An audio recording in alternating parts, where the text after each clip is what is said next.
Meus queridos e amados irmãos, é um prazer estar com vocês em mais um momento de estudo da palavra do nosso bom e maravilhoso Senhor.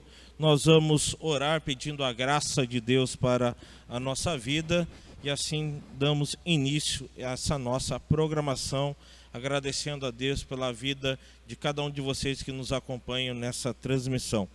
Pai de amor, de infinita bondade, nós louvamos ao Senhor, bendizemos o Teu precioso nome e colocamos as nossas vidas diante do Senhor, na certeza e na segurança do Teu cuidado, na Tua direção para as nossas vidas. Senhor, abençoe esse momento no qual nós nos colocamos aqui, ó Pai, com o coração aberto, ó Pai, para ouvir da Sua mensagem, ouvir, ó Pai, dos cânticos que serão entoados em louvor e gratidão ao Senhor. Continue, Senhor, nos abençoando, nos protegendo, nos livrando de todo o mal. É o que nós te pedimos e te agradecemos no precioso nome de Jesus Cristo, nosso Senhor e Salvador. Amém. Nós vamos louvar ao Senhor com alguns cânticos. Faz chover, Senhor Jesus, derrama a chuva neste lugar, derrama as bênçãos sobre o teu povo.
Coração puro e renova dentro de nós um espírito inabalável. Inabalável.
Meus queridos irmãos, vamos abrir o texto bíblico que se encontra no texto de Gálatas, livro do Gálatas, perdão, que eu vou citar Gálatas na frente, mas livro de Atos.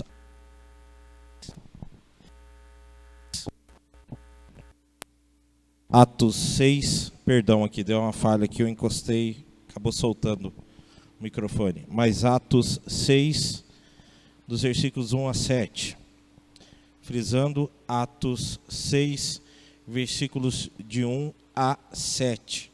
O texto bíblico diz o seguinte: Ora, naqueles dias, multiplicando-se o número dos discípulos, houve murmuração dos helenistas contra os hebreus, porque as viúvas deles estavam sendo esquecidas na distribuição diária. Então os 12 convocaram a comunidade dos discípulos e disseram: Não é razoável que nós abandonemos a palavra de Deus para servir às mesas. Mas, irmãos, escolhei dentre vós 7 homens de boa reputação, cheios do Espírito e de sabedoria, aos quais encarregaremos deste serviço. E quanto a nós, nos consagraremos à oração e ao ministério da palavra. O parecer agradou a toda a comunidade e elegeram Estevão, homem cheio de fé e do Espírito Santo, Filipe, Prócoro, Nicanor, Timão, Pármenas e Nicolau, prosélito de Antioquia. Apresentaram-no perante os apóstolos e estes, orando, lhes impuseram as mãos. Crescia a palavra de Deus em Jerusalém e se multiplicava o número dos discípulos também. Muitíssimos sacerdotes obedeciam à fé. Meus queridos e amados irmãos, o texto que nós lemos destaca para nós algumas coisas que nós vamos trabalhar nesse momento, sobre o ministério para o qual o Senhor nos chamou. O texto fala de 2 ministérios dentro do serviço cristão, dentro da caminhada cristã: o ministério da palavra e o ministério da misericórdia. Quando nós seguimos o exemplo de Cristo, nós vemos que a igreja ela tem a responsabilidade de anunciar, falar do evangelho do nosso Senhor e Salvador Jesus Cristo, mas também a igreja tem uma responsabilidade quanto a uma questão extremamente crucial e importante na caminhada do povo de Deus, que é também a ação de misericórdia, a assistência misericordiosa. Então, são esses 2 ministérios que a igreja tem a desenvolver na sua caminhada como discípulos do nosso Senhor e Salvador Jesus Cristo. Quando a gente olha para a palavra de Deus, nós vemos a orientação dada por Deus para que nós possamos desempenhar essas responsabilidades que nós temos: pregação da palavra e ação misericordiosa. Nós temos que entender que a nossa responsabilidade diante de Cristo, diante do nosso Senhor, na nossa prática diária, é colocar em ação essas 2 responsabilidades que nós temos. A cada dia nós temos a responsabilidade de pregar e anunciar o evangelho, viver o evangelho, mas também nós temos a responsabilidade de agir com misericórdia. Sermos misericordiosos diante das situações que aparecem diante de nós.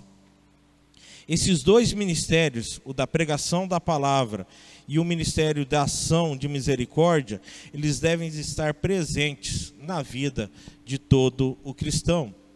Todo cristão necessita pregar e precisa agir com misericórdia. Precisamos ser conhecidos pela pregação do evangelho e precisamos ser conhecidos também pelas ações misericordiosas que nós temos que ter como discípulos do Senhor. Mas para que nós possamos avançar diante dessa questão,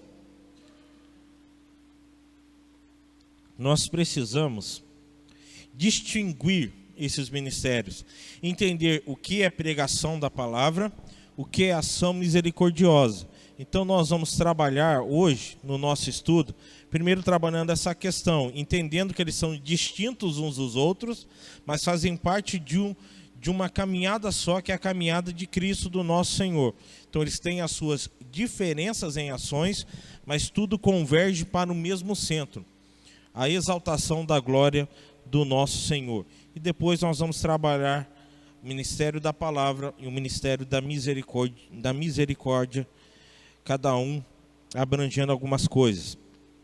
Atos capítulo 6, versículos de 1 a 7, nos mostra que esses ministérios, palavra e misericórdia, estão ali dentro da estrutura, eles que estruturam a igreja ali na caminhada. Devido ao grande acréscimo de novos convertidos que a igreja estava tendo naquele período, algumas questões começam a tomar conta ali da igreja. Algumas questões que antes não eram notadas passam a ser notadas. Algumas questões que antes não eram vistas começam a ser vistas.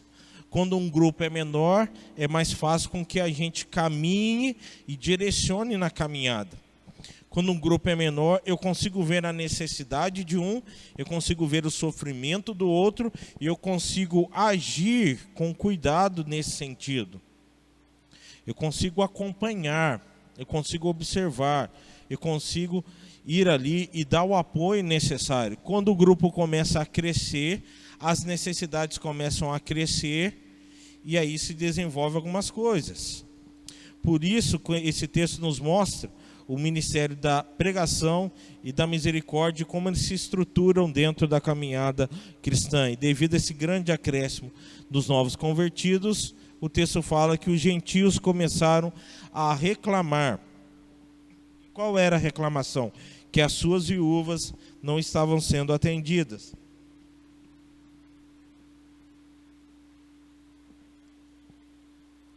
As suas viúvas estavam sendo esquecidas na distribuição diária.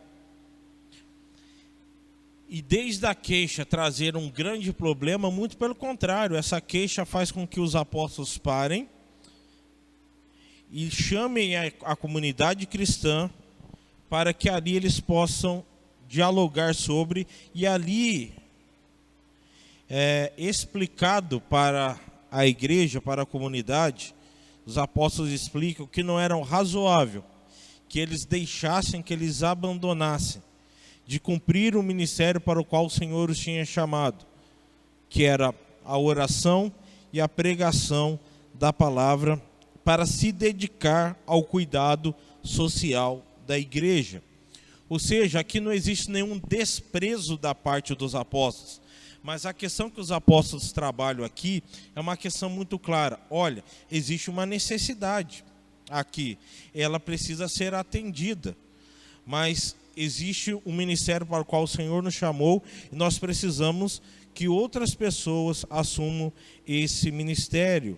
E é com essa realidade que os apóstolos propõem então aos membros da igreja que escolhessem, ou seja, por meio da eleição, homens com bom testemunho cristão. Homens que tivessem uma vida cristã verdadeira, que demonstrassem um entendimento, que fossem piedosos, que fossem espirituais, que fossem responsáveis, para que fossem então encarregados do serviço da misericórdia. E os apóstolos pudessem se concentrar na oração e na pregação. E assim foram eleitos os primeiros diáconos, conforme a Bíblia Sagrada nos mostra. Todo ministério é importante dentro da igreja. Todo ministério se faz necessário na vida da igreja. Porém, nós temos que entender para o que o Senhor nos chamou e fazer com excelência. Entendendo isso, todos nós entendemos que nós podemos trabalhar. A questão é a seguinte: mas um pregador não pode abrir uma porta? Pode abrir uma porta. Não tem nada que impeça de abrir uma porta. Um pregador, ele pode pegar a cesta básica e levar na casa de uma pessoa, ele pode fazer sim. Isso faz parte da vida cristã. Só que o que os apóstolos estão falando é o seguinte: quando cada um sabe da sua função, quando cada um sabe para que o Senhor o chamou e faz, isso faz com que nós caminhemos de uma forma diferente. Ou seja, aquele que é dedicado à pregação consegue envedar todos os seus esforços para a pregação. Aquele que é responsável pela assistência social da igreja vai envedar todos os seus esforços naquele trabalho. Aquele que é responsável por organizar uma determinada área da igreja vai conseguir se dedicar àquela área. Ou seja, o ministério existe para todos. Todos podem e devem fazer, mas cada um com a sua habilidade na sua área, a igreja vai caminhar melhor, ela vai desenvolver melhor. Porque o texto deixa claro para nós que com isso a igreja crescia. Ela crescia na divulgação e na propagação do evangelho, na pregação da palavra. Isso trazia crescimento. A igreja multiplicava no número dos discípulos, porque cada um entendia a sua função e trabalhava dentro daquela função. Atos é uma igreja que é amada. Quando nós olhamos, as pessoas olham para Atos, a igreja de Atos, e amam aquela igreja, mas aquela igreja tinha problemas, como eu e você temos problemas, como toda igreja tem problema. Toda igreja tem problema.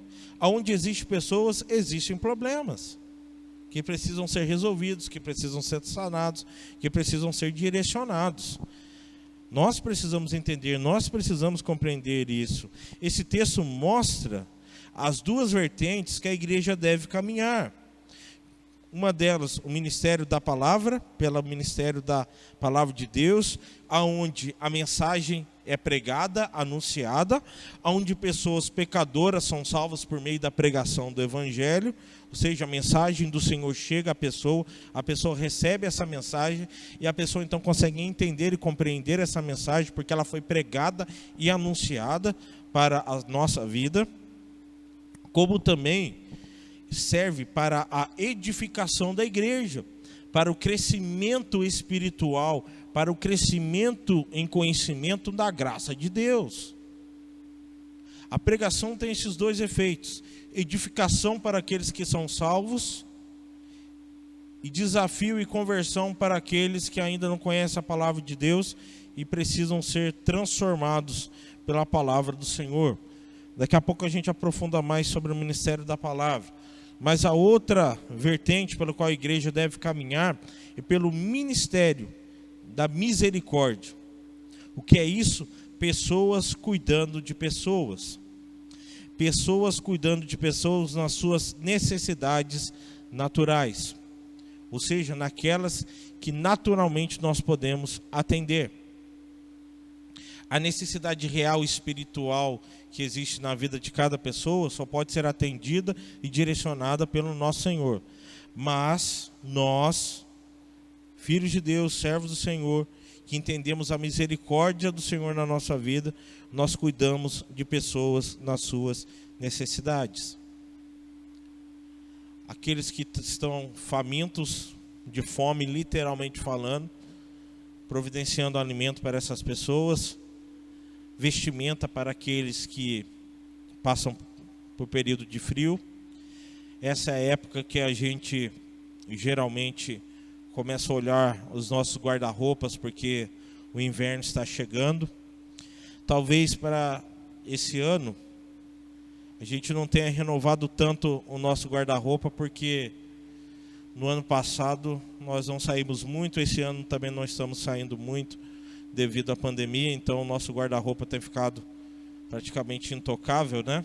Então poucas alterações serão feitas, mas nós podemos comprar uma blusa para uma pessoa que precisa. Existem muitas pessoas que perderam o seu lar e hoje não têm uma casa. Nós podemos ajudar de alguma forma, não só orando, que nós devemos orar, mas também agindo na necessidade. Nesse texto nós vemos esses dois ministérios que são distintos, são diferentes. Um fala de pregação e anúncio do evangelho. Mas fala da necessidade. Também fala da necessidade, mas é uma necessidade diferente. Então, a pregação, o anúncio do evangelho é um ministério que é distinto do outro, que é mais prático no sentido de nós todos vamos agir. Mas os dois são partes de uma mesma obra, a obra de Deus. Pregação e misericórdia devem marcar o nosso testemunho como igreja de Cristo, como igreja cristã. Nós devemos entender, nós devemos compreender, nós devemos avançar nessa graça e misericórdia que vem do nosso bom Deus. E agora eu quero trabalhar mais claramente esses dois ministérios, começando pelo ministério da palavra.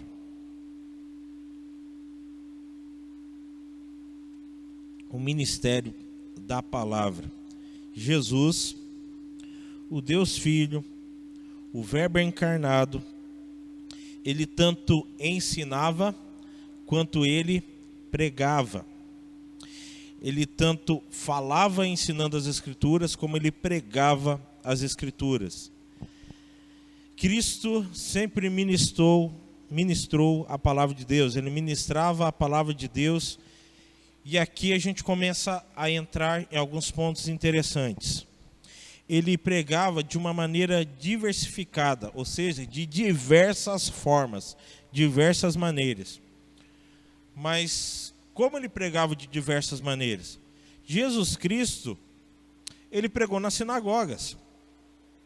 E nas sinagogas era lido um texto do Antigo Testamento, e ali, um dos que estavam ali, que tinha conhecimento das Escrituras, explicava as Escrituras.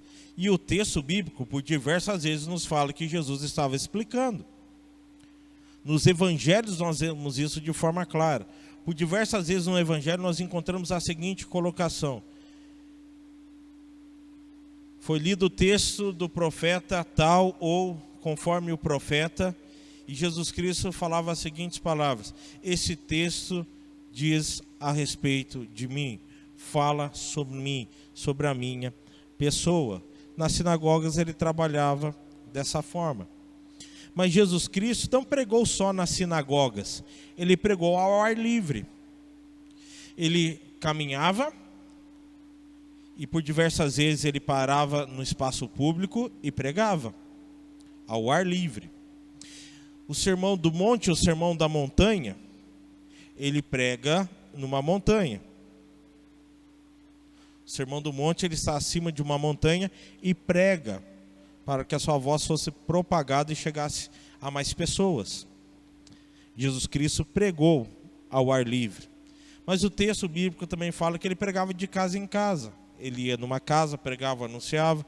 Ele ia em outra casa, pregava, anunciava. Ele ia na casa de pessoas que o chamavam e ali ele pregava, falava do evangelho. Esse exemplo no ministério de Jesus, dessa forma dele agir, nos mostra como a igreja deve desenvolver o ministério de pregação de forma relevante. Para que nós possamos ter um ministério de pregação relevante, pregação aqui não é só para o pastor de igreja, oficiais de igreja, mas para todo cristão, nós temos que ficar atentos ao local onde nós estamos. Agora, eu estou aqui no templo da igreja, falando aqui, dando esse estudo para que você possa acompanhar na sua casa devido à situação que nós estamos enfrentando. Mas às vezes nós estamos sentados numa praça, uma pessoa está do nosso lado e nós estamos conversando e nós temos a oportunidade de falar do evangelho em tempos comuns. Às vezes você está numa fila de banco, numa fila de supermercado ou numa fila de outra agência bancária, num correspondente bancário para pagar alguma conta, e ali você tem a oportunidade de falar da graça, do amor de Deus. Por isso o local onde nós estamos deve ser observado. As oportunidades que vão sendo criadas para que nós possamos falar do evangelho. Isso tudo deve ser observado. A diversidade que nós temos diante dessas situações, sobre a forma como nós podemos pregar, porque são locais diferentes, isso não impede que a gente continue falando da mesma verdade bíblica, seja no local de reuniões que nós temos, no nosso prédio como igreja, seja em casa, seja ao ar livre, seja na nossa compra, nós temos a oportunidade de falar, de viver, de anunciar o Evangelho do nosso Senhor. Mas o ministério da palavra requer a nossa principal atenção na vivência da igreja local. Sem pregação do Evangelho, a igreja não cresce. Sem pregação do Evangelho, não há desenvolvimento. Eu falo de crescimento real. Eu falo de crescimento que nós realmente precisamos para a nossa caminhada. É esse tipo de crescimento que nós falamos. Frisando, o ministério da palavra requer a nossa principal atenção na nossa igreja local. Irmãos, crescimento numérico pode acontecer sem pregação de palavra. Mas como assim sem pregação da palavra? Às vezes a pessoa acha o local agradável, às vezes as pessoas acham que o ambiente onde nós estamos como igreja é gostoso, eles acham a mensagem agradável, mas não tem um compromisso na vivência do Evangelho. Então pode crescer numericamente, mas aqui nós estamos falando de crescimento real. Nós estamos falando do verdadeiro crescimento para a nossa caminhada, para o nosso desenvolvimento como povo do Senhor. Por isso a pregação requer muito mais do que fala, requer vida. A fala, o anúncio é importante, mas requer que nós venhamos a viver o Evangelho para que realmente exista crescimento. O objetivo desse ministério, o ministério da pregação, não é apenas trazer alimentação para o crente, mas também de formar no crente o caráter de Cristo. Ter o caráter transformado pelo Senhor através da sua mensagem. Não é apenas alimentação. Não é apenas receber um alimento espiritual e pronto. Não. É ser transformado, moldado no caráter de Cristo. O ministério da palavra, ele tem como função capacitar a igreja do Senhor no serviço do nosso Senhor. Chamar os perdidos para Deus. Capacitar, instruir novos líderes dentro da igreja, para que possam assumir a responsabilidade. Dentro do nosso contexto, lideranças dentro das sociedades. Liderança como os diáconos, presbíteros, lideranças nas mais diversas áreas da igreja. Levar adiante o conhecimento de Cristo. A mensagem de Cristo precisa ser pregada, precisa ser propagada, precisa ser anunciada. Ela não deve ser guardada conosco. Ela tem que ir adiante. Nós recebemos a mensagem, achamos ela maravilhosa, linda, transformadora e guardamos para nós. Não, não é assim. O Senhor nos chama a continuar pregando, anunciando o Evangelho. O conhecimento da palavra do Senhor não é aquele conhecimento que a gente adquire e guarda. Não, é o conhecimento que a gente recebe, passa pela maturação desse conhecimento e leva esse conhecimento a outras pessoas. É esse conhecimento que a palavra de Deus traz para nós. E eu quero trabalhar algumas coisas aqui, ainda diante da pregação, falando da variedade de coisas que nós podemos fazer com a pregação. E eu quero mostrar aqui para vocês, antes de avançarmos para o próximo tópico. A pregação, ela traz uma variedade quanto ao modo de pregar. O que eu quero dizer com isso? Quais são as modalidades que nós podemos encaixar aqui? Quais são as formas de pregação? A própria pregação formalmente, né? A pregação formal, essa pregação, ela vem pela palavra de Deus, e tem o seu alcance dentro daquilo que o Senhor nos tem, mas vai muito mais além. Nós temos o ensino. Mas o que eu quero falar com o ensino? Mas a pregação é ensino, pastor. Mas o ensino que nós falamos aqui é focado num estudo específico, né? No crescimento do ensino da palavra de Deus, que traz esse estudo também, estudos direcionados. Então, pregação, estudo, ensino como tudo, da doutrina bíblica, o estudo de um texto bíblico, a pregação de um texto bíblico, de uma doutrina bíblica, tudo isso faz parte. O debate também é importante nesse sentido. Não debate aquele que nós vamos usar para... que nem os políticos usam. Não, o debate dentro da palavra de Deus. Às vezes a gente pode sentar numa roda de conversa cristã e debater assuntos para crescer juntos. Geralmente alguns congressos, né, que nós participamos, não só dentro da igreja, mas também dentro da nossa... não na nossa vivência eclesiástica somente, mas também fora, tem debate sobre assuntos, né?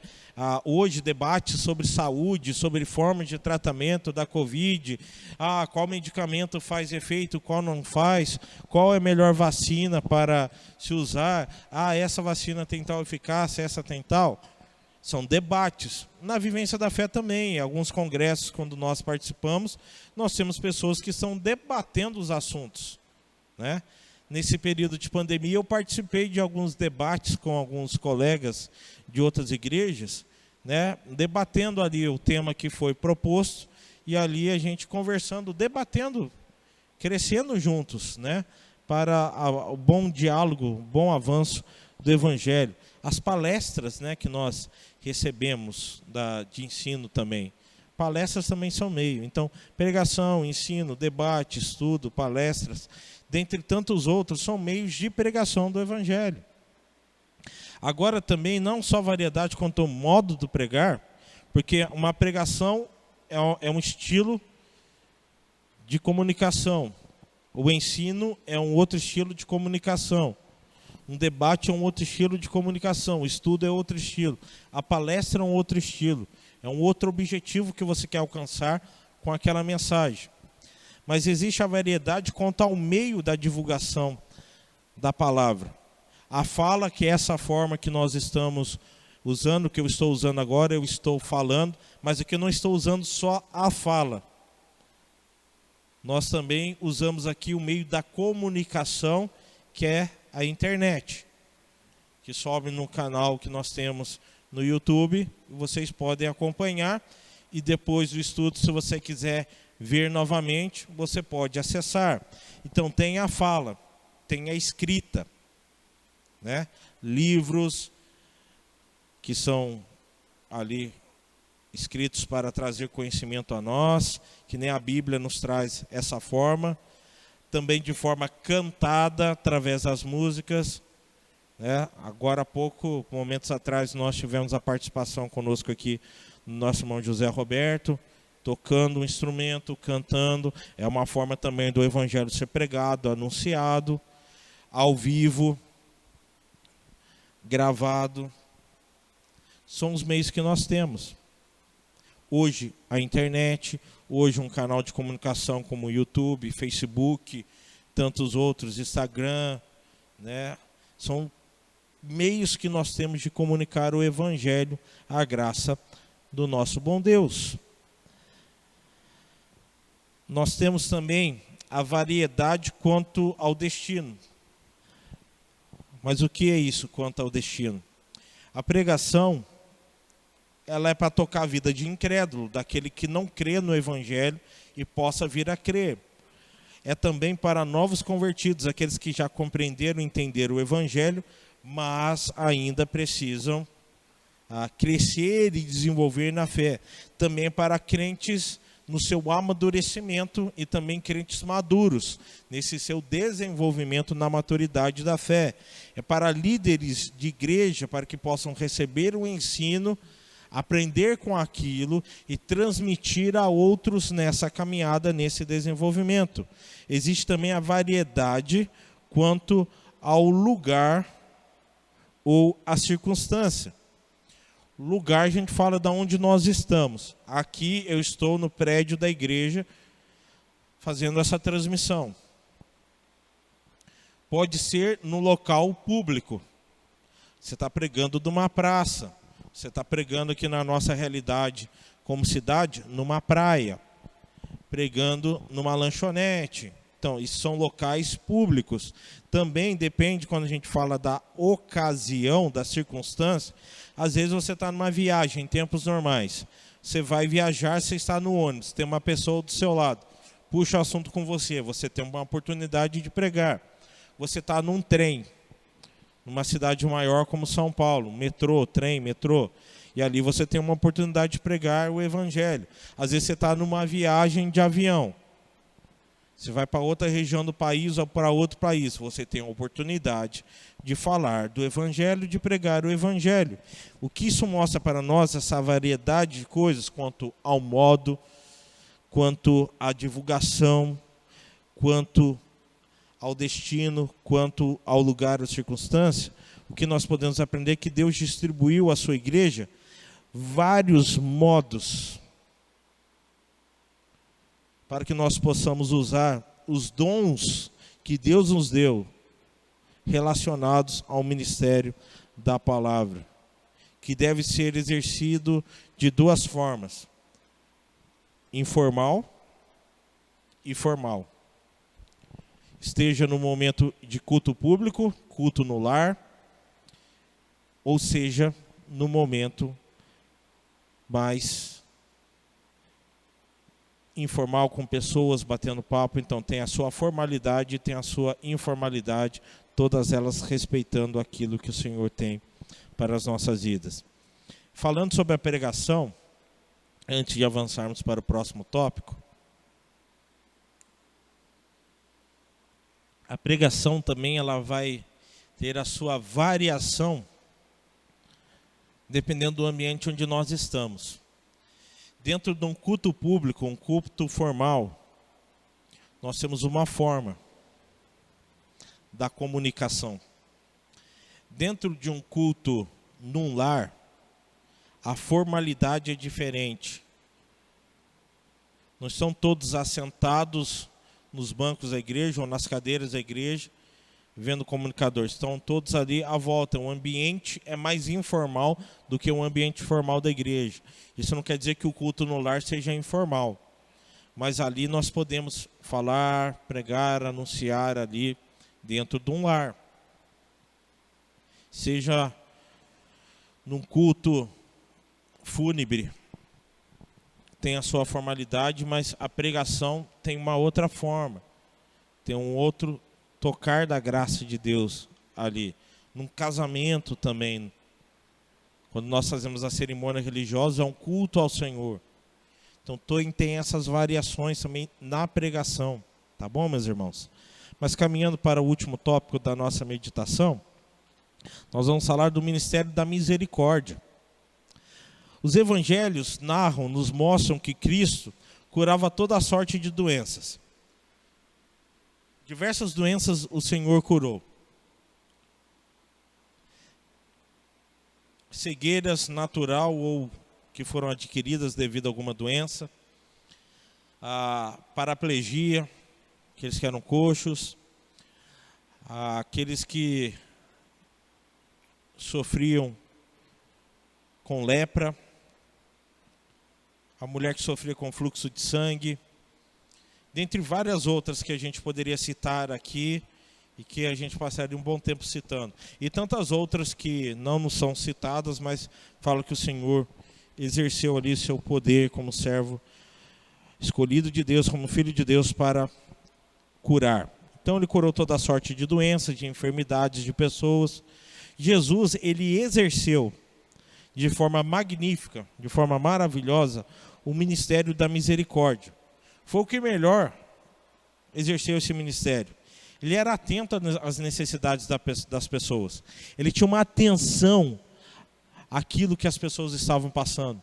E então ele agia com graça e misericórdia.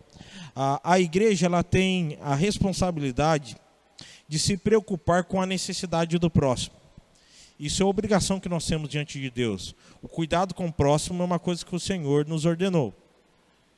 cuidar uns dos outros. Cuidando uns dos outros, e essa é uma obrigação que nós temos diante de Deus. Ela precisa ser desenvolvida. Esse ministério da misericórdia precisa ser desenvolvido. Alguns têm o que a gente fala do dom da misericórdia, né? Eles fazem de forma muito natural, mas nem todos têm esse dom da misericórdia. Mas nós, como discípulos do Senhor, temos que ser misericordiosos. Temos que estar a serviço da causa da obra do nosso bom e maravilhoso Senhor. Meus irmãos, aquela citação que eu fiz de Gálatas, confundindo lá no começo, é por causa da citação que eu vou fazer agora.